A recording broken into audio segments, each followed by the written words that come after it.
देशभरान आयज उचक्याचें वातावरण निर्माण जालां कारण वेस्ट बेंगालान दोतोरकी शिकपी 31 वर्सांची चली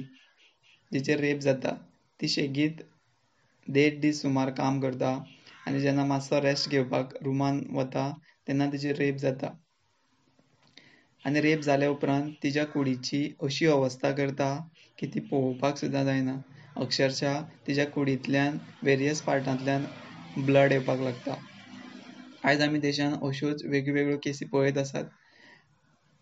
इवन आमी वर्स्ट केसी पळयतात अशें म्हणल्यार कांय चुकीचें जावचें ना कारण दिसान दीस हो रेप करतात आनी आपलो प्रूफ मिटोवपा खातीर वर्स्ट तरेन ती कूड जाळोवन उडयतात किंवा प्रूफ नश्ट करपाचे वेरियस प्रयत्न ते करतात आमी कितलींशींच उदाहरणां देशान पळोवपाक शकता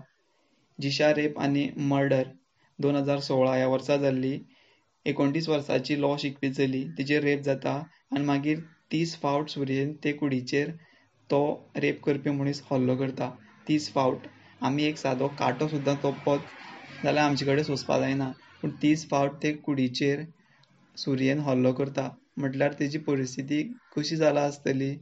ती आमी इवन इमेजीन सुद्दां करपाक शकना आर्यालूर गँग रेप आनी मर्डर राजकीय पक्षाचो एक नेतो कार्यकर्तो जो एक प्रेग्नेंट बायलेचेर रेप करता तिका मारता आनी तें फ्युटस जे भुरगें आहा तें तो भायर काडटा म्हटल्यार ते बायलेची परिस्थिती कशी जाला आसतली हें चिंतून सुद्दां खूब वायट दिसता हैदराबाद गँग रेप आनी मर्डर 26 वर्सांची दोतोरकी शिकपी एके चलयेचेर रेप करून तिका जाळून उडयता फक्त जाळून उडोवपा फाटलें कारण इतलेंच की कांय प्रूफ दवरपाक नाका हें आनी आतां वेस्ट बेंगालान जाल्लो रेप आनी तिचो पोस्टमॉर्टम रिपोर्ट जर पळयत न्हू जाल्यार हिवूय केस तेच कॅटेगरींतली अशी दिसता आतां रेप करपा फाटलीं कारणां खूब आसात पूण कॉमन जीं कारणां आसात तीं म्हटल्यार एक तर घुवळे वखदां घेतात ना तर सोरो ना तर एक तर रिवेंज आनी रेप करपाचे लोक जे आसात तेवूय ते सेम कॅटेगरींतलेचशे आसतात एक तर खंयच्या राजकीय पक्षांतलो जो आपूण डॉन कसो वावुरता दुसरें म्हटल्यार जे अशे इश्टागती बरोबर आसतात जेंची खूब वायट संगत आसता आनी ना तर एक वेगळे वायट संस्कार जाल्ले अशेय लोक आसात पूण आमी आमचे सेफ्टी खातीर कितें करपाक जाय हेचोय विचार करप गरजेचो आयज गोंयान आमी तितल्यो केसी पळयना इतल्यो वर्स्ट केसीय आमी पळयना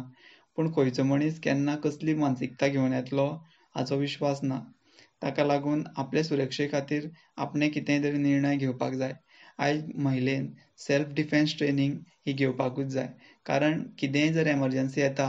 जाल्यार सादारण रित्या तूं तेजे कडेन झगडपाक शकता ही कॅपेसिटी आपले मदीं आसपाक जाय जायते आमचे सेफ्टी ऍप आसात ते ऍपाच्या माध्यमांतल्यान आमचेर विश्वास करपी लोकांक आमी लोकेशन ट्रॅप करपाक शकतात तेच बरोबर वुमन हेल्पलायन नंबर 1091 हो प्रत्येक महिलेक खबर आसपाक जाय कारण एमर्जन्सी वेळार हेच तुमकां उपेगाक पडटले 112 होवूय नंबर खबर आसपाक जाय